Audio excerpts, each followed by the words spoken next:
नमस्कार, द्वीप दर्पण में आप सभी का स्वागत है। आइए एक नजर डालते हैं आज के मुख्यांश पर। पंचायत में नव नियुक्त और पदोन्नत अधिकारियों के लिए परिचयात्मक प्रशिक्षण का हुआ शुभारंभ। 13 जून को होगा सड़क सुरक्षा जागरूकता शिविर का आयोजन और खराब मौसम के चलते आम जनता और पर्यटकों के लिए सलाह। अब द्वीप दर्पण विस्तार से। राष्ट्रीय ग्राम स्वराज अभियान के तहत अंडमान निकोबार प्रशासन के ग्रामीण विकास, पंचायती राज संस्थान और शहरी स्थानीय निकाय निदेशालय ने नवनियुक्त और पदोन्नति विस्तार अधिकारियों, पंचायत सचिवों और ग्राम स्तरीय कार्यकर्ताओं और ग्राम सेविका के लिए 3 दिवसीय व्यापक परिचयात्मक प्रशिक्षण कार्यक्रम शुरू किया। कार्यक्रम का उद्देश्य प्रतिभागियों को ग्रामीण विकास और पंचायत शासन में उनके योगदान को बढ़ाने के लिए आवश्यक ज्ञान और कौशल से सशक्त बनाना है। ग्रामीण विकास और पंचायत के निदेशक शिव सिंह मीना की अध्यक्षता में उद्घाटन सत्र के साथ 3 दिवसीय कार्यक्रम की शुरुआत हुई। अपने संबोधन में निदेशक ने इस प्रशिक्षण कार्यक्रम के महत्व पर जोर दिया।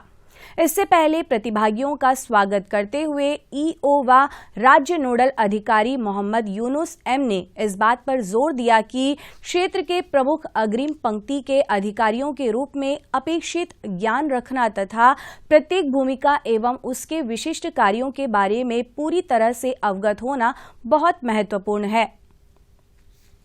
सड़क सुरक्षा प्रकोष्ठ को सौंपी गई जिम्मेदारियों को पूरा करने के लिए परिवहन निदेशालय 13 जून को सुबह 9 बजे से दक्षिण अंडमान के मंगलुटान के सामुदायिक भवन में 1 दिवसीय सड़क सुरक्षा जागरूकता शिविर आयोजित कर रहा है। शिविर में परिवहन विभाग द्वारा आम जनता के द्वार पर निर्धारित सभी सेवाएं भी शामिल होंगी, जिनका लाभ आसपास के क्षेत्र के स्थानीय निवासियों के साथ साथ गुप्तापाड़ा, मंगलुटान, हम्फ्रीगंज, वंडू जैसी आसपास की पंचायतों के निवासी भी उठा सकते हैं। प्रस्तावित शिविर से लाभान्वित होने वालों में वाणिज्यिक वाहन मालिक, निजी वाहन मालिक, गुप्तापाड़ा, मंगलुटान और आसपास के गांवों व पंचायतों के ग्रामीण, स्कूली छात्र, इच्छुक चालक शामिल होंगे। निर्धारित तिथि एवं स्थल पर सड़क सुरक्षा पर प्रश्नोत्तरी प्रतियोगिता तथा विभिन्न आयु वर्ग के स्थानीय बच्चों के लिए ड्राइंग, पेंटिंग प्रतियोगिता भी आयोजित करने की योजना है। मंगलुटान में सड़क सुरक्षा जागरूकता शिविर के दौरान सड़क सुरक्षा पर नुक्कड़ नाटक, स्किट तथा नाटक करने के लिए इच्छुक प्रतिभागियों से नामांकन और इच्छा भी आमंत्रित की गई है। इच्छुक उम्मीदवार कल शाम 3 बजे तक ईमेल आईडी या संपर्क संख्या 031922395570 पर अपना नाम पंजीकृत करा सकते हैं। प्रत्येक प्रतियोगिता के विजेताओं को शिविर के समापन सत्र के दौरान नकद पुरस्कार से सम्मानित किया जाएगा। प्रशासन के खेल विभाग द्वारा नेताजी स्टेडियम के बहुउद्देशीय सभागार में बैडमिंटन और टेबल टेनिस की अभिरुचि कक्षाएं आयोजित की जा रही है। देखते हैं एक रिपोर्ट। प्रशासन के खेल विभाग द्वारा नेताजी स्टेडियम के बहुउद्देशीय सभागार में चलाई जा रही अभिरुचि कक्षाओं के तहत बैडमिंटन और टेबल टेनिस के व्यावसायिक कोच से द्वीप समूह के बच्चे ग्रीष्मकालीन अवकाश का भरपूर आनंद उठा रहे हैं और यहाँ की खेल गतिविधियों से लाभान्वित हो रहे हैं। कवर नहीं, ज्यादा हाइट नहीं देना, ठीक है? क्लियर है? डोंट प्ले मत करना।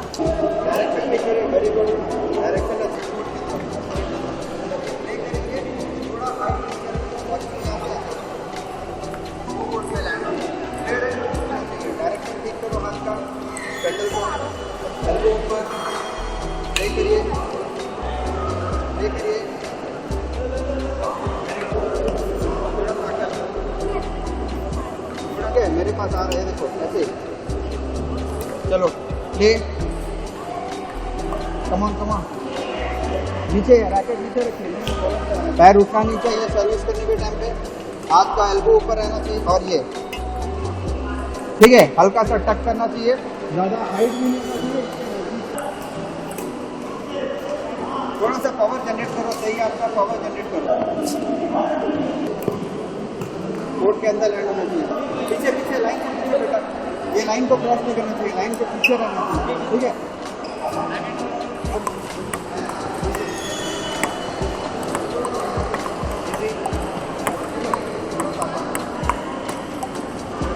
वेरी गुड,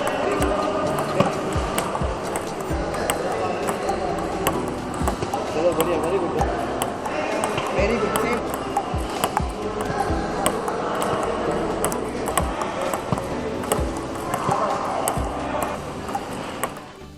स्वास्थ्य के लिए लाभप्रद इन स्पर्धाओं में बच्चों की भागीदारिता से बच्चों से अधिक उनके अभिभावक संतुष्ट हैं। मेरे बच्चे लोग दोनों यहाँ पे प्रैक्टिस करते समर कैंप के लिए आ रहे हैं। ऑलरेडी फैसिलिटीज यहाँ पे काफ़ी फैसिलिटीज अवेलेबल है। हमारा तरफ से बच्चे लोग भी सारे एंजॉय कर रहे हैं, नए नए गेम्स सीख रहे हैं, अभी बैडमिंटन सीख रहे हैं, बास्केटबॉल सीख रहे हैं। They are enjoying the games over here. Physical activity उनका होता है, नहीं तो घर में रहता है टीवी देखना, फोन देखना, उसको छोड़ के निकलने के लिए फिजिकल एक्टिविटी रहेगा, एक लाइफलाइन जैसा है। एक्टिव हो गया तो जिंदगी भर एक्टिव रहेंगे। अभिभावकों ने खेल विभाग के इन प्रयासों की सराहना करते हुए इन कोचिंग कक्षाओं को निरंतर रखने का आग्रह किया है।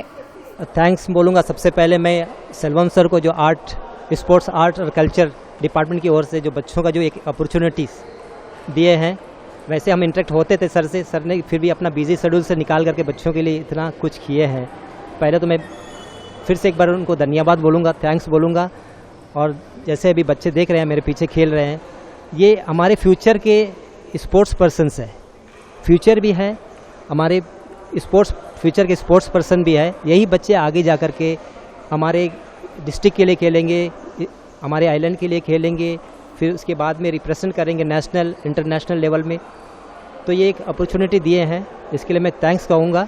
मुझे अपने आप को इम्प्रूव करना है, थोड़ा फिजिकल स्ट्रेंथ इम्प्रूव करने के लिए, एंड उससे मेंटली भी इम्पैक्ट होगा। इसलिए यह अभिरुचि कक्षाएं विद्यार्थियों को उनके जीवन काल में दिया गया एक अवसर है, जिसमें अच्छी सुविधाओं के साथ बेहतर व्यावसायिक प्रशिक्षक भी प्रदान किया गया है। मेरी सुझाव सर, जैसे ये जो अभी बच्चे सीख रहे हैं, ये फीडबैक भी मैं देना चाहूँगा कि यही जो गेम है ये इस स्कूल लेवल में भी अगर कंटिन्यू रखेंगे तभी इसका एक रिज़ल्ट हमें मिलेगा। अदरवाइज़ क्या है, फिर इनका स्कूलिंग शुरू हो जाएगा, टीचर्स जो स्कूल में है तो वो भी अपना स्टडी में बिजी हो जाएंगे। तो ये जो बेनिफिट अभी जो हम स्टार्ट किया, ये फाउंडेशन जो है फिर से वो डिलीट हो जाए, ख़त्म हो जाए, मिट्टी में जैसे बोलते हैं ना, दब जाता है, तो वो लेवल का हो जाएगा। हम चाहते हैं, एडमिनिस्ट्रेशन को भी यही सुझाव देना चाहेंगे कि ये जो गेम अभी चल रहा है, ये जो इस हॉबी क्लासेस, इसको कंटिन्यू करें ताकि स्कूल लेवल में चले और हम देख पाएंगे। क्योंकि देखते हैं हम मॉर्निंग पर में भी, इवनिंग में भी कई लोग जो सड़कों पे चलते हैं, वॉकिंग करते हैं अपना हेल्थ इश्यूज ले करके। तो ये बच्चे जो हमारे फ्यूचर, इनको ये हेल्थ इश्यूज ना आए, ये और हेल्दी रहें। Everybody should send their kids over here. और मेरे ख्याल से अगर एडमिनिस्ट्रेशन को फैसिलिटीज दे के इसको एक्सटेंड करके लेके जाए, समर कैंप के बाहर में लेके जाए तो बहुत अच्छा रहेगा। अंडमान निकोबार प्रशासन का कला एवं संस्कृति विभाग अंडमान क्लब में 18 जून से 28 जून तक पेपर माचे, क्राफ्ट एवं पेंटिंग पर 5 दिवसीय अभिरुचि कक्षा आयोजित करने जा रहा है। प्रसिद्ध कलाकार महानंद गोमास्ता पेपर माचे के साथ साथ पेंटिंग पर अभिरुचि कक्षा संचालित करेंगे। इन द्वीपों के 12 वर्ष से अधिक आयु के इच्छुक छात्र एवं बेरोजगार युवा 14 जून को सुबह 10 बजे तक कला एवं संस्कृति निदेशालय में व्यक्तिगत रूप से अथवा वेबसाइट के माध्यम से अपना नाम पंजीकृत करा सकते हैं।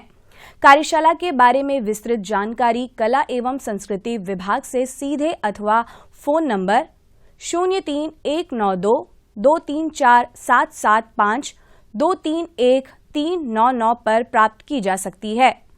द्वीप दर्पण की अगली कड़ी इस ब्रेक के बाद।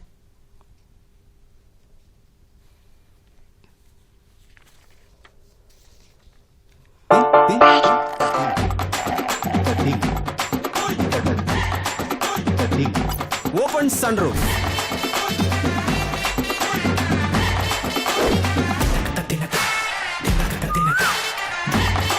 दिल में बस जाए एक्स्टर। द्वीप दर्पण में आप सभी का पुनः स्वागत है। 6 जनवरी को हवाई निगरानी उड़ान के दौरान तटरक्षक डोर्नियर विमान ने पोर्ट ब्लेयर से लगभग 106 समुद्री मील दूर उत्तर पूर्वी दिशा की ओर एक स्थानीय मत्स्यहरण नाव को बहते हुए देखा। नाव की पहचान भारतीय मत्स्यहरण नाव इन्फान धास के रूप में की गई, जिसमें 7 चालक दल के सदस्य सवार थे जो नाव के प्रोपल्सन के काम न करने के कारण सहायता मांग रहे थे। इसके बाद अंडमान निकोबार कमान के जहाज INS कुलिश को मत्स्यहरण नाव की सहायता के लिए मोड़ दिया गया। कुलिश 7 जून को शाम 3:30 बजे IFB की स्थिति पर पहुंचा। प्रारंभिक इंजन निरीक्षण के दौरान स्टार्टर बैटरी खराब पाई गई। गैर संचालन बैटरी को INS कुलिश से एक नई बैटरी द्वारा प्रतिस्थापित किया गया और IFB पर किए गए इंजन चलाने के परीक्षण सफल रहे। इसके बाद IFB को अपने प्रोपल्सन के तहत पोर्ट ब्लेयर लौटने का निर्देश दिया गया। द्वीप दर्पण की अगली कड़ी इस ब्रेक के बाद।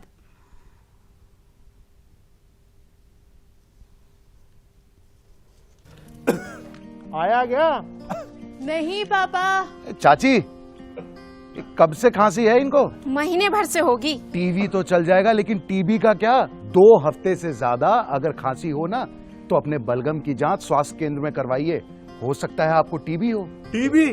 और हमको? किसी को भी हो सकती है, लेकिन 6-8 महीने का इलाज है बस। अगर दवा बीच में रोक दी तो टीबी बिगड़ भी सकती है। बहुत पैसा लग जाएगा। देश के हर सरकारी स्वास्थ्य केंद्र में इसके इलाज और जांच दोनों मुफ्त होती है। आया क्या? आ गया। टीबी हारेगा, देश जीतेगा। चाहे चाहने वाले हों या परिवार वाले, हमारे अपने हों या पराए, उनका काम हमारा ख्याल रखना हो या वो खुद हमें काम देने वाले हों, जाने अनजाने ये सभी लोग HIV के साथ जीना थोड़ा मुश्किल बना ही देते हैं। लेकिन बस अब और नहीं। अगर आप इन सब की तरह HIV के साथ जी रहे हैं और आपके स्टेटस की वजह से कभी भी आपके साथ भेदभाव या बुरा बर्ताव किया गया है तो डरिए मत, अब आप अकेले नहीं हैं। आपकी मदद के लिए है ये कानून, HIV एड्स रोकथाम व नियंत्रण एक्ट, जो कि 2017 में लागू किया गया है। इस एक्ट के अंतर्गत HIV के साथ जी रहे लोगों के साथ किसी भी तरह का भेदभाव या बुरा बर्ताव करना अब गैर कानूनी है। आप अपनी शिकायत अपने राज्य के ओम्बड्समैन यानी लोकपाल के पास दर्ज करा सकते हैं। तो अब अपने अधिकारों को जानें। और हाँ, HIV एड्स संबंधित अधिक जानकारी के लिए national toll free AIDS helpline 1097 पर संपर्क करें। द्वीप दर्पण में आप सभी का स्वागत है। यात्रियों, आम जनता और पर्यटकों को सूचित किया गया है कि प्रतिकूल मौसम की स्थिति के कारण यात्रियों और जहाज की सुरक्षा को ध्यान में रखते हुए घोषित जलयान यात्रा कार्यक्रम बाधित हो सकता है, जिसके परिणाम स्वरूप अल्प सूचना पर अंतर्द्वीपीय फोरशोर सेक्टर जहाजों को निलंबित या रद्द किया जा सकता है। इसी तरह चाथम, बंबू फ्लैट, डंडस पॉइंट, पानीघाट और फिनिक्स बे तथा बाहरी स्टेशनों के बीच हार्बर और वाहन फेरी सेवाओं का संचालन भी मौसम की स्थिति के आधार पर अल्प सूचना पर बाधित और निलंबित हो सकता है। यात्रियों और पर्यटकों को किसी भी असुविधा से बचने के लिए अपनी यात्रा बनाने की सलाह दी गई है। यात्री 03-192 245555 232714 और टोल फ्री नंबर 1800-345-2714 का उपयोग करके फिनिक्स बे में सूचना काउंटर से जहाजों की स्थिति और अपडेट प्राप्त कर सकते हैं। अंडमान निकोबार द्वीप समूह बहुभाषाई द्वीप समूह है, जहां कई भाषाएं बोली जाती हैं। इन्हीं भाषाओं में से एक निकोबारी भाषा है, जिसके तहत एक निकोबारी उद्घोषक सेवानिवृत्त मार्कस बर्नाबेस ने विविध कार्यक्रमों को प्रस्तुत कर श्रोताओं का मनोरंजन किया है। पेश है एक रिपोर्ट। अंडमान निकोबार द्वीप समूह बहुभाषाई द्वीप समूह है, जहां कई भाषाएं जैसे हिंदी, अंग्रेजी, तमिल, तेलुगु, मलयालम, बांग्ला, निकोबारी भाषाएं बोली जाती है। इन सभी भाषाओं पर आकाशवाणी पोर्ट ब्लेयर से विविध कार्यक्रम प्रसारित किए जाते हैं। द्वीप समूह में आकाशवाणी पोर्ट ब्लेयर केंद्र की शुरुआत 2 जून 1963 को हुई। तब से अब तक इन सभी भाषाओं में कार्यक्रम का प्रसारण किया जाता है। इन्हीं भाषाओं में से एक निकोबारी भाषा है, जिसके तहत एक निकोबारी उद्घोषक सेवानिवृत्त मार्कस बर्नाबस ने विविध कार्यक्रमों को प्रस्तुत कर श्रोताओं का मनोरंजन किया है। कार्यक्रम उद्घोषक के रूप में 33 साल की सेवाएं दी हैं। आज वे अपनी इन्हीं सेवाओं का स्मरण करते हुए दूरदर्शन से बातचीत के दौरान अपनी सेवाओं के अनुभव को बांटा। जैसे अनाउंसर निकोबारी, मैं तो नहीं जानता था कि अनाउंसमेंट कैसा दिया जाता है, मशीन कैसा चलाया जाता है, लेकिन अपने कलीग्स के साथ में हम मिल के देख के सीख लिया, सारा काम सीख लिया। मेरा सर्विस 1975 से शुरू हुआ था और ख़त्म हुआ 2008, तो इसका मतलब 33 ईयर्स सर्विस हुआ मेरा ऑल इंडिया रेडियो में। उन्होंने बताया कि प्रसारण सामग्री की अनुपलब्धता के बावजूद भी उन्होंने अपने प्रयासों से कार्यक्रम को बेहतर तरीके से प्रसारित किया।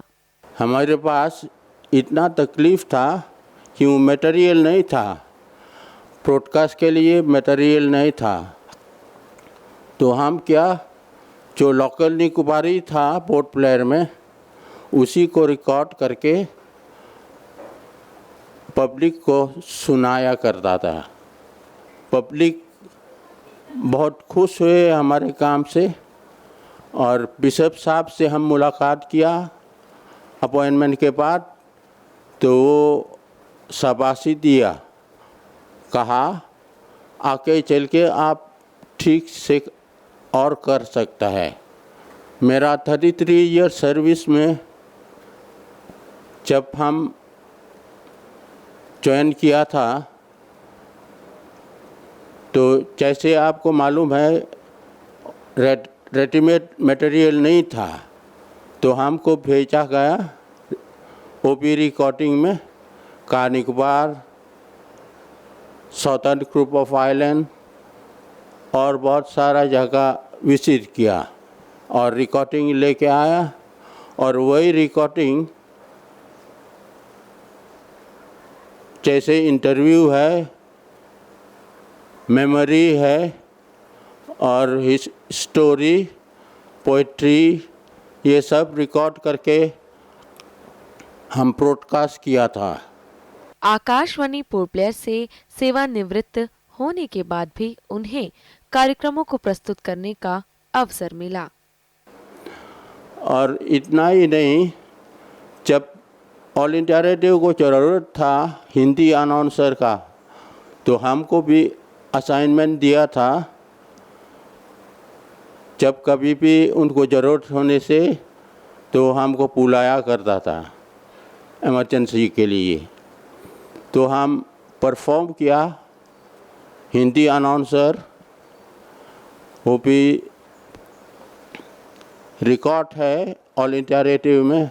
उन्होंने आगे बताया कि किस प्रकार वे अनुवाद के जरिए निकोबारी भाषा में कार्यक्रमों का प्रसारण करते थे। क्योंकि निकोबारी लैंग्वेज भी तो इतना आसान नहीं है, वो प्रोनाउंसिएशन सही नहीं होने से तो उसमें काम नहीं लगा सकता। अगर सही तरीके से अपने नॉलेज को, क्योंकि उसमें ट्रांसलेशन भी था, जैसे न्यूज़ है, समाचार है, उसको निकोबारी में ट्रांसलेट करना है, ट्रांसलेट करके ब्रॉडकास्ट करना है, तभी तो अनपढ़ निकोबारी सुन सकते हैं, समझ सकते हैं, इस तरह हम चलाया करते थे निकोबारी प्रोग्राम। मार्कस बर्नाबस ने बताया कि उनके द्वारा तैयार किए गए प्राकृतिक आपदाओं और खगोलीय खबरों पर आधारित समाचार से लोग काफी प्रभावित हुए। जैसे आपके कुछ सर्विस हुआ बाहर में गवर्नमेंट में, तो उनको हाईलाइट करते थे उसमें निकोबारी प्रोग्राम के साथ में, तो उनको यही फ़ायदा है। और जो इमरजेंसी है वो पता चलता है। समुंदर कब तूफान आता है उनका समाचार भी दिया करता था। तो पब्लिक सरप्राइज हो गया, अरे कैसे मालूम है कि फलाना तारीख को ये एक्लिप्स होगा ऐसा। और सन को भी और फलाना दिन ये नहीं दिखाई देगा आसमान में ऐसी। ये सब इंटरेस्टिंग बात है। मोस्टली गाना सॉन्ग्स वही उनको पसंद आता है। Songs, short story, interviews, poetry, ये सब वैरायटी था प्रोग्राम में। अंत में उन्होंने बताया कि श्रोता निकोबारी कार्यक्रम के साथ साथ रेडियो से प्रसारित होने वाले अन्य कार्यक्रमों को भी सुनना पसंद करते हैं। रेडियो सुनने का तो छूटता नहीं, सब लोग सुनते हैं, प्रोग्राम सुनते हैं, समाचार सुनते हैं, हिंदी प्रोग्राम भी सुनते हैं, निकोबारी प्रोग्राम भी सुनते हैं, और लैंग्वेज भी है, तमिल, तेलुगु, मलयालम, बंगाली, ये सब निकोबारी प्रोग्राम के साथ प्रसारित हुआ। आकाशवाणी पोर्ट ब्लेयर के निकोबारी भाषा के इकलौते नियमित उद्घोषक सेवानिवृत्त मार्कस बर्नाबस अपनी सेवाओं के स्मरणीय पलों के साथ अपनी जन्मभूमि कार निकोबार के स्वच्छ वातावरण में एक सामाजिक कार्यकर्ता के रूप में अपना जीवन यापन कर रहे हैं। और अब मौसम। अंडमान निकोबार द्वीप समूह में कल 1 या 2 स्थानों पर भारी वर्षा होने की संभावना है। तूफानी मौसम के कारण अंडमान निकोबार के तटों पर 40 से 50 किलोमीटर प्रति घंटे की गति से तेज हवाएं चलने की संभावना है। समुद्र की स्थिति बहुत खराब होने की आशंका है। मछुआरों को 13 जून तक समुद्र में न जाने की सलाह दी गई। किसी भी आपात स्थिति में राज्य और जिला नियंत्रण कक्षों से संपर्क करने को कहा गया है। इस बारे में अधिक जानकारी और सूचना के लिए राज्य आपात संचालन केंद्र से हेल्पलाइन नंबर 1070 तथा जिला आपात संचालन केंद्र से हेल्पलाइन नंबर 1077 पर संपर्क किया जा सकता है। समुद्र में आपदा स्थिति और सहायता के लिए तटरक्षक के खोज एवं बचाव एजेंसी से टोल फ्री नंबर 1554 पर संपर्क किया जा सकता है। अंतर्द्वीपीय जलयान यात्रा संबंधी सूचना। MV कमोटा स्वराज द्वीप और लॉन्ग आइलैंड होते हुए रंगत की यात्रा पर कल सवेरे 6 बजे पोर्ट ब्लेयर से प्रस्थान करेगा और इसकी वापसी कल ही दोपहर 12 बजे उन्हीं रास्तों से होते हुए रंगत से पोर्ट ब्लेयर के लिए होगी। MV जॉली बॉय स्वराज द्वीप की यात्रा पर कल सवेरे 6:30 बजे पोर्ट ब्लेयर से प्रस्थान करेगा और इसकी वापसी कल ही सवेरे 9 बजे स्वराज द्वीप से पोर्ट ब्लेयर के लिए होगी। MV लॉन्ग आइलैंड शहीद द्वीप की यात्रा पर कल सवेरे 6:30 बजे पोर्ट ब्लेयर से प्रस्थान करेगा और इसकी वापसी कल ही सवेरे 8:45 पर शहीद द्वीप से पोर्ट ब्लेयर के लिए होगी। MV छोलदारी शहीद द्वीप, स्वराज द्वीप, स्ट्रेट आइलैंड, कदमतला और लॉन्ग आइलैंड होते हुए रंगत की यात्रा पर कल सवेरे 7 बजे पोर्ट ब्लेयर से प्रस्थान करेगा और इसकी वापसी अगले दिन सवेरे 7 बजे उन्हीं रास्तों से होते हुए रंगत से पोर्ट ब्लेयर के लिए होगी। MV लॉन्ग आइलैंड शहीद द्वीप की यात्रा पर कल दिन में 11 बजे पोर्ट ब्लेयर से प्रस्थान करेगा और इसकी वापसी कल ही दोपहर बाद 2:30 बजे शहीद द्वीप से स्वराज द्वीप होते हुए पोर्ट ब्लेयर के लिए होगी।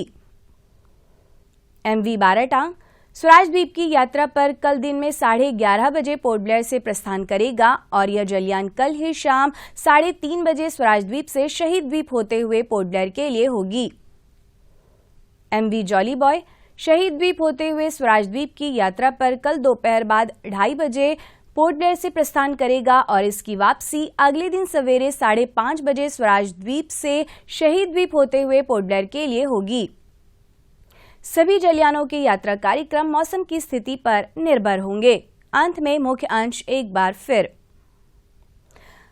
पंचायत में नवनियुक्त और पदोन्नत अधिकारियों के लिए परिचयात्मक प्रशिक्षण का हुआ शुभारंभ।